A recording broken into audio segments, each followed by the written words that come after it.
નમસ્કાર વિદ્યાર્થી મિત્રો, આજે આપણે અહીંયા ધોરણ 6 માં નો અભ્યાસ કરશું. એમાં પ્રકરણ નંબર 3 સંખ્યા સાથે રમત જોઈશું. ચલો અહીંયા જોઈએ, આપણે શીખીએ પેલા અવયવ એટલે શું ને અવયવી એટલે શું એ આપણે જોઈએ. પેલા અવયવ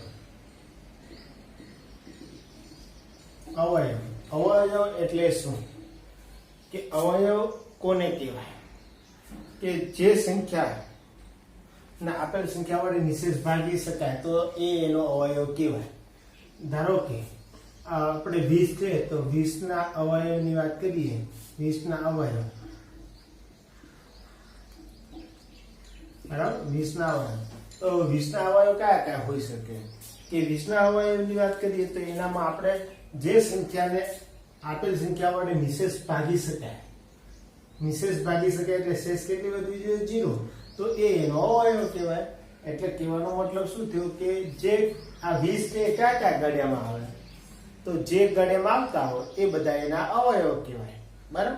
તો જે રીતે 5 છે તો 5 ના ગણ્યા 20 આવે તો 5 ના 20 વડે ભાગીએ તો કેટલા શેષ 0 થઈ જાય. બરાબર. તો 5 એનો અવયવ કહેવાય. ઓકે, બીજી એક તમને વાત કરી કે દરેક અવયવ, તો દરેક સંખ્યાનો અવયવ છે એક દરેક સંખ્યાનો અવયવ કહેવાય. બરાબર. એક કે દરેક સંખ્યાનો અવયવ છે. અને બીજું કે આપેલ સંખ્યા એ પણ એક પોતાનો અવયવ, કેમ કે 20 ને 20 વડે ભાગીએ તો શેષ 0 જ વધે. ઓકે, હવે એક પછી 2 ના ગણે 20 આવે છે. હા, તો ક્યારે આવે છે એવું લઈએ આપણે. જો એટલે અવયવ કયા કયા થઈ શકે પેલા અહીંયા તમને સમજાવું. 20 ના તો 1 ના ગણે 20 20 એકા 20, 2 ના ગણે 20 આવે છે. હા, 2 દાન 20. 3 ના ગણે નથી આવતા. 4 ના ગણે ક્યારે આવે? 4 5 20. બરાબર. 4 5 20. તો એના અવયવ કયા કયા થાય? તો 20 ના અવયવ. પછી 5 ના ગણ્યામાં અહીંયા 4 પછી 5 આવે તો અહીંયા 5 આવી ગયો ને. હવે 4 પછી 5 આવે તો 5 ના ગણ્યામાં અહીંયા આપણે લઈએ તો 5 ના ગણ્યામાં ક્યારે આવે? 5 ચોક 20. પછી 10 ના ગણ્યા પછી 6 માં 7 માં 8 માં 10 માં આવશે. 10 દુ 20 એ સીધું 20 ના ગણ્યામાં આવશે. 20 એકા 20. આ બધા એના શું કહેવાશે? અવયવ થયા. 1 2 4 5 10 20. પણ એના માટે આપણે બીજી એક પદ્ધતિ અપનાવીએ. કઈ રીતે એ તમને કહું. એ બધું કરવું એના કરતા અહીંયા 1 ના ગણ્યા 2 ના 4 ના પછી 4 પછી કયો ગણ્યો આવે? 5. તો 4 પછી 5 નો ગણ્યો આવે ને. 5 ના ગણ્યા 4 5 ચોક 20 થાય. પછી 10 માં આવશે. 10 તો 20 થાય. પછી 20 એકા 20 થાય. આ બધા એના અવયવ કહેવાશે. કયા કયા થયા? 1 થયો, 2 થયો, 4 5 10 અને 20. બરાબર. એટલે આપણે આનામાં શું શીખ્યા કે એક દરેક સંખ્યાનો અવયવ છે અને આપેલ સંખ્યા પોતે પોતાનો અવયવ હોય છે. બીજું કે આ જે અવયવની વાત કરીએ. હવે બીજી એક ધારો કે હવે આપણે લઈએ 12 ના અવયવ. 12 ના અવયવ, તો 12 ના અવયવ કયા કયા થશે? 1 ના ગણે 12 આવે. 2 ના ગણે 12 ક્યારે? 2 6 12. 3 ના ગણે 12 ક્યારે? 3 ચોક 12. 3 પછી 4 આવે. 3 ના ગણે પછી કયો આવે? 4 નો ગણો તો 4 તારી 12 પછી 6 દુ 12 તો 12 એકા 12. વચ્ચે કોઈ ગણેમાં આવશે નહીં. એટલે 12 ના અવયવ કયા થયા? માટે 12 ના અવયવ કયા થયા? તો 1 આવશે, 2 આવશે, 3 આવશે, પછી 4, પછી 6 અને 12. આ બધા એ શું કહેવાશે? 12 ના અવયવ. બરાબર. ધારો કે 24 ના અવયવ કરીએ છીએ. 24 ના અવયવ, તો 24 ના અવયવ 1 ના ગણ્યામાં 24. 1 અને 24 આ એક દરેકનો અવયવ કહેવાય. આપેલ સંખ્યા પણ એનો અવયવ કહેવાય. પછી 2 ના તો કેટલા દુ 24? તો 12 દુ તો 2 ગુણ્યા 12 આવે. 2 ગુણ્યા 12. 3 ના ગણ્યા 24 આવે. હા, 3 2 24. 4 ના ગણ્યા 24 આવશે. હા, 4 6 24. 5 માં નહીં આવે. 5 પછી કયો આવશે? 6. તો 6 ચોક 24. 8 તરી 24. 12 દુ 24 ને 24 એકા 24. આ એના આવે. આગળ આપણે ગણવું પડે નહીં એટલે આ સરળ પડશે. 1 2 3 4 6 8 12 24. આ બધા એના શું કહેવાશે? અવયવ કહેવાશે. શું કહેવાશે? આ એના અવયવ કહેવાશે. એટલે આનામાં આપણે શું શું શીખીએ એ ધ્યાન રાખો. એક છે આપેલ દરેક સંખ્યાનો અવયવ છે. આપેલ સંખ્યા એ પોતાનો અવયવ થાય. બરાબર. બીજું કે આ અવયવ છે એ અવયવની વાત કરીએ તો અવયવ છે એ દરેક અવયવની વાત કરીએ તો આપેલા આ બધા કોઈ સંખ્યાના બધા અવયવ છે એ આપેલ સંખ્યા કરતા કેવા હોય? નાના હોય. બધા જ અવયવ તમે જુઓ, ધારો કે 12 નો હોય તો 12 નો અવયવ તો બધા જ છે 12 થી નાના હોય. એટલે આપેલ સંખ્યા જેટલા હોય તો એના કરતા નાના અવયવ હોય, એનાથી મોટા અવયવ હોઈ શકે નહીં. ખ્યાલ આવે? એવી રીતે ધારો કે હવે અવયવીની વાત કરીએ. અવયવી એટલે શું? બરાબર, તો અવયવી કોને કહેવાય એની વાત કરીએ. આ અવયવની વાત થઈ આપણે. જ્યારે અવયવી કોને કહીશું? અવયવી કોને કહેવાય? અવયવી કોને કહેવાય? તો અવયવી છે એ ધારો કે 5 છે, 5 ના અવયવી કહેવાય. ગુણક કયો, આ બધું એક જ કહેવાય. ધારો કે 5 ના અવયવી લેવું છે, 5 ના અવયવી, બરાબર. 5 ના અવયવી એટલે શું? તો પહેલા સૌથી આ જે આપેલા છે એ પેલા 5 ના 5, પછી 5 ઉમેરતા જાઓ. જે આ સંખ્યા આપેલા એટલા એના ઉમેરતા જાઓ. એટલે સંખ્યામાં 5 માં 5 ઉમેર 10, 10 માં 5 ઉમેર 15, 15 માં 5 ઉમેર તો 20, 25. આ બધા અનંત સુધી ચાલે. એટલે અવયવ છે એ અનંત સુધી હોય. જ્યારે આ જે છે અવયવ છે એ ચોક્કસ સંખ્યા છે, બરાબર. ચોક્કસ સંખ્યા જ હોય, ફિક્સ હોય, શાંત હોય. ત્યારે અવયવી છે એ અનંત સુધી હોય છે. અવયવનો નાનો અંક છે અવયવી. આ 5 ના અવયવી છે એમાં જે નાની સંખ્યા છે એ આપેલ સંખ્યા જેટલું હોય છે. જેનો અવયવી શોધવાનો હોય એટલા હોય છે. બાકી એના સિવાયના બધા જ અવયવી છે એ આપેલ સંખ્યા કરતા કેવા હોય? મોટા હોય. અવયવી આપેલ સંખ્યા કરતા બધા કેવા હોય? મોટા. જ્યારે અવયવ છે આપેલ સંખ્યા કરતા આપેલ સંખ્યા જેટલા હતા એના કરતા નાના હોય. ત્યારે અવયવી છે આપેલ સંખ્યા જેટલા હતા એના કરતા મોટા હોય છે ને અનંત સુધી હોય. ધારો કે 10 ના અવયવી કયું છે? 10 ના અવયવી. તો 10 ના અવયવી તો 10 થાય, 20 થાય, 10 ઉમેરવાનું, 30, 40, 50, આ રીતે અનંત સુધી જે આપેલું હોય એના અવયવ. ધારો કે તમારે 7 ના અવયવી લેવું છે, 7 ના અવયવી તો પેલા 7, પછી 7 ઉમેરો તો 7 દુ 14, 7 તરી 21, 7 ચોક 28, એને 7 દાળ 70 થાય. પછી પૂરું ના થઈ જાય, આગળ 7 ઉમેરો તો 7 દાળ 70, પછી 77 થાય. આમ આગળ ને આગળ થાય. એટલે આ રીતે અવયવી છે એ અનંત સુધી હોય છે, બરાબર. અવયવ છે મર્યાદિત સંખ્યા હોય છે. જ્યારે અવયવીની સંખ્યા અનંત સુધી હોય છે, એને ચોક્કસ સંખ્યા હોતી નથી. અવયવીનો નાનો અવયવ છે એ આપેલ સંખ્યા જેટલું હોય છે, બરાબર. જ્યારે અવયવનો નાનો અંક છે એ 1 હોય છે, બરાબર. જે આના અવયવીના બધા અવયવીઓ એ આપેલ સંખ્યા જેટલા હતા એના કરતા મોટા હોય. જ્યારે આપેલ અવયવો છે એ આપેલ સંખ્યા જેટલા અથવા એના કરતા કેવા હોય છે? નાના હોય છે, બરાબર. અને આ કોઈ પણ સંખ્યાનો અવયવમાં 1 અને આપેલ સંખ્યા એ તો એના અવયવ હોય જ છે, બરાબર. ઓકે, ચલો ખ્યાલ આવ્યો. નંબર 2. ચલો હવે અહીંયા સ્વાધ્યાય 3.1 જોઈએ. હવે ક્વેશ્ચન 1, તમામ અવયવ લખો. હવે 24 ના અવયવ લેવાના છે. 24 ના મેં તમને સમજાવ્યું કેવી રીતે? તો 24 એકા 24, 1 ગુણ્યા 24, બરાબર. પછી 2 ના ગણા કેટલા દુ 24, તો 12 દુ 24. પછી 3 ના ગણા 24 આવે છે? હા. તો ક્યારે આવે? 3 અઠ્ઠું 24. 4 ના ગણા 24 આવે? 4 6 24. પછી 5 માં આવે? ના. પછી 5 પછી 6 માં આવશે તો ડાયરેક્ટ આ 6, 6 ચોક 24, પછી 8 તરી 24, 12 દુ 24 ને 24 એકા 24. તો 24 ના અવયવ, 24 ના અવયવ કયા થયા? 1 2 3 4, પછી 6 8 12 24, બરાબર. 24. ઓકે,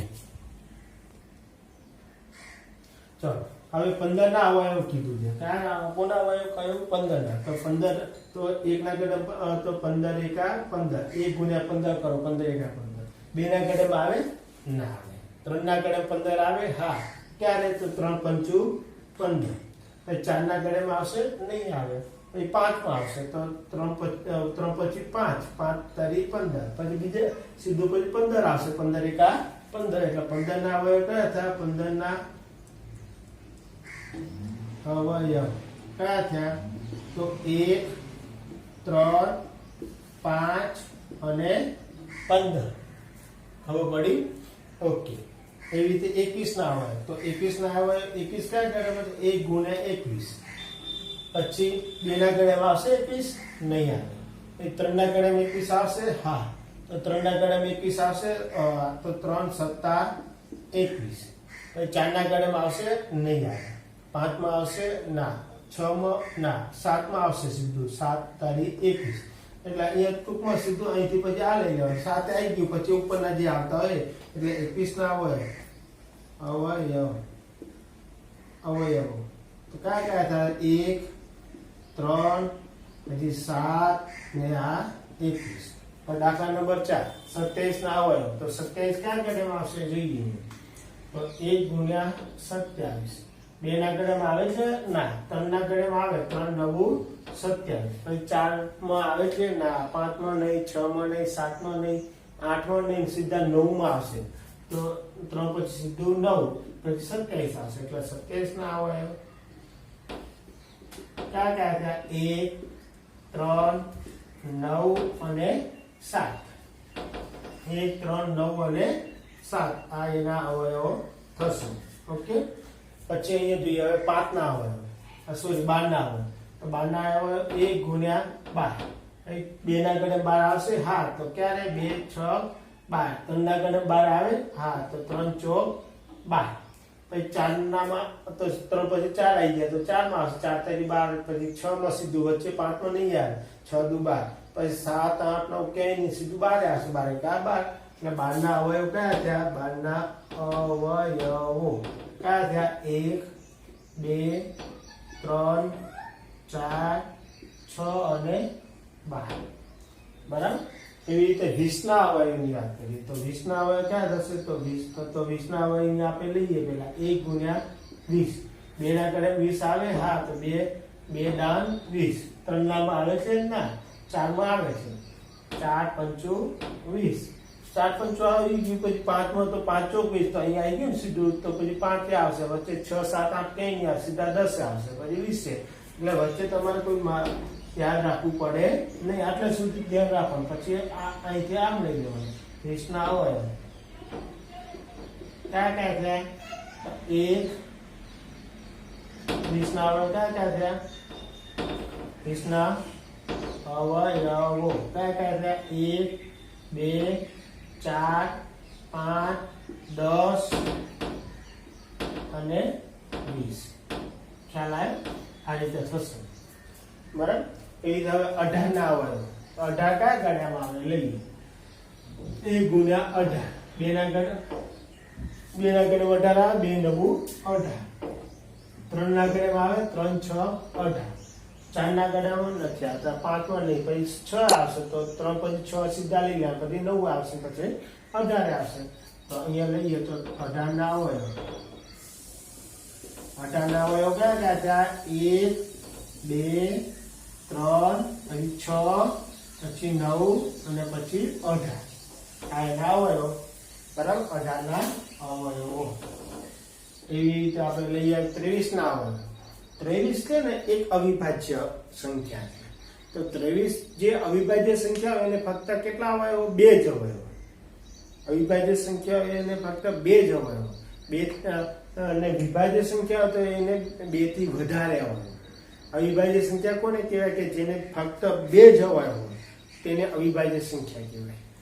જ્યારે જેને 2 કે 2 થી વધારે અવયવ હોય એને વિભાજ્ય સંખ્યા કહેવાય. બરાબર. તો આના અવયવ કયા કયા થાય? તો આ ફક્ત 1 ગુણ્યા 23, બીજા એક ગણ્યા નહીં આવે. એટલે એક દરેકનો અવયવ છે, તો પોતે પોતાની સંખ્યાનો અવયવ છે.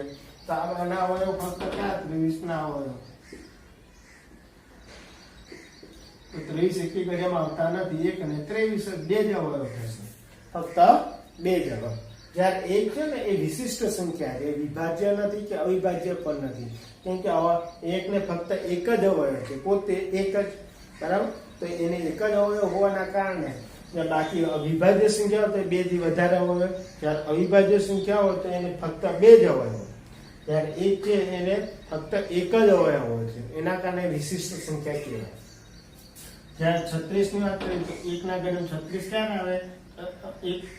36 એકા 36. કેટલા દૂર 36? 18 દૂર 36, બરાબર. અહીં 3 ના ઘડિયામાં 36 આવે છે તો કેટલા થાય 36? તો 12 તારી 36, 3 ગુણ્યા 12, બરાબર. પછી 4 ના ઘડિયામાં 36 આવે છે, હા 4 ના ઘડિયામાં 36 ક્યારે આવે? 4 9, 12 તારી એટલે 12 ગુણ્યા 3 ના લખશો, 3 ગુણ્યા 12 લખશો. એ રીતે 18 દૂર 36 તો 2 ગુણ્યા 18 લખશો. એ ધ્યાન રાખો. 4 9 36. કોઈ 5 માં નથી આવતું, 6 માં આવશે. 6 6 36, બરાબર. પછી 6 6 આવી ગયું, પછી અહીંયા 6 આવી ગયા, પછી 6 પછી વચ્ચે ક્યાંય નહીં આવે, 9 આવશે, પછી 12 આવશે, પછી 18, પછી 36. 12 તારીખ 36, 18 દૂ 36 ને 36 એકા 36. તો અહીંયા લઈએ તો અહીંના અવયવ 36 ના અવયવ 36 ના અવયવો કયા કયા થયા? તો 36 ના અવયવો કયા કયા થયા? 1 2 3 4 6, પછી 9, 6 બે વખત ના લખાય, પછી 9, પછી 12, 18 અને 36. આ એના બધા અવયવો થયા. ચાલો હવે અહીંયા જોઈએ ક્વેશ્ચન નંબર 2. પ્રથમ 5 અવયવી લખો. પ્રથમ 5 અવયવી એટલે મેં તમને કહ્યું કે એના ગુણકમાં આવે. આ અવયવી કહ્યું તો આ ગુણક લેવાના, 5 ના ગુણકો એટલે 5 ના અવયવી એટલે 5 પોતે, પછી 5 5 ઉમેરતું એટલે 5 10 15 20 25. અહીંયા કેટલા? પ્રથમ 5 કહ્યું છે એટલે 1 2 3 4 5 થઈ ગયા, પછી ડેશ ડેશ કરી નાખો. ના કરો તો પણ ચાલે, કેમ કે ફક્ત 5 જ અવયવ કહ્યું છે. કુલ અવયવી કહ્યું હોય તો એ ડેશ ડેશ કરવા પડશે. એ 8 ના અવયવી કયા કયા થશે? તો 8 માં 8 ઉમેરો તો 16, 8 થાય 24, 8 ચોક 32, 8 8 ઉમેરતા 8 ચોક 32, 8 55 40. બસ આ એના અવયવી થયા 8 ના. એ રીતે 9 ના અવયવી તો 9 9 દૂ 18, 9 તારીખ 27, 9 ચોક 36, 9 પંચું 45. આ 5 થઈ ગયા, પછી 5 ડેશ ડેશ કરી દો તો પણ ચાલશે. ચલો એ જોડતા જોડીએ. હરોળ 1 અને હરોળ 2 છે. 8 નો અવયવી, 8 નો અવયવી તો 8 8 માં 8 ઉમેર 16, 8 તારીખ 24, 8 ચોક 32. આનામાં ક્યાં છે જોઈએ? 8 ના ગળ્યામાં કયું આવે? 8 8 દુ 16, 8 દુ 16 છે ને. હા, તો આ એનો જોડતું થશે અને આના સાથે જોડાશે, બરાબર. 3 ને એ સાથે. પછી 7 નો અવયવી, 7 નો અવયવી એટલે 7 7 દુ 14, 7 તારી 21, 7 ચોક 28, 7 7 દુ 14, 7 તારી 21, 7 પંચું 7 ચોક 28, 7 પંચું 35, 8 છે 35, 7 પંચું 35 એટલે 1 ને બી સાથે. હવે 70 નો અવયવી, 70 નો અવયવી કયું છે? બરાબર. તો 70 ના અવયવી તો 30 નો અવયવી પેલા જોઈએ. આ ભૂલ થઈ ગઈ લાગે.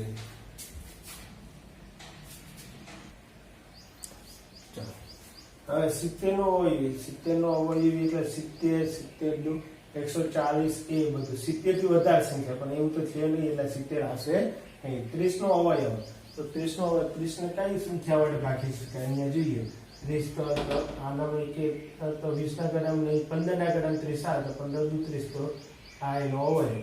50 નો અવયવ તો 50 નો અવયવ એટલે 50 નો અવયવ એટલે 50 કયા ગણ્યામાં આવે છે? 20 ના ગણ્યામાં 25 ના 25 ના ગણ્યામાં 50 આવે. એ 20 નો અવયવ તો દરેક સંખ્યા પોતે પોતાનો અવયવ હોય તો આ રીતે થઈ શકે, બરાબર ને? બરાબર. ચાલો હવે ક્વેશ્ચન નંબર 4. 100 સુધીના 9 ના બધા અવયવી શોધો. 100 સુધીના 9 ના બધા અવયવી, તો 9 ના બધા અવયવી 100 સુધીના કેટલા સુધીના? 100 સુધીના 9 ના બધા અવયવી તો કયા કયા થશે? 9 ના અવયવી એટલે 9 9 દુ 18, 9 9 દુ 18, 9 તારીખ 27, 9 ચોક 36, 9 પંચું 45, 9 7 54, 9 6 54, 9 7 63, 9 8 72, 9 9 81, 9 દાન 90. 100 સુધી જવાનું છે એટલે પાછા 9 ઉમેરો તો 99 ત્યાં 9 99 પછી પાછા 9 ઉમેરીએ તો વધી જશે હવે બરાબર તો 92 108 થાય અહીંયા 108 આવશે પણ એ આપણે લેવાના નથી તો આ એના અવયવી થયા ઓકે ચલો થેન્ક યુ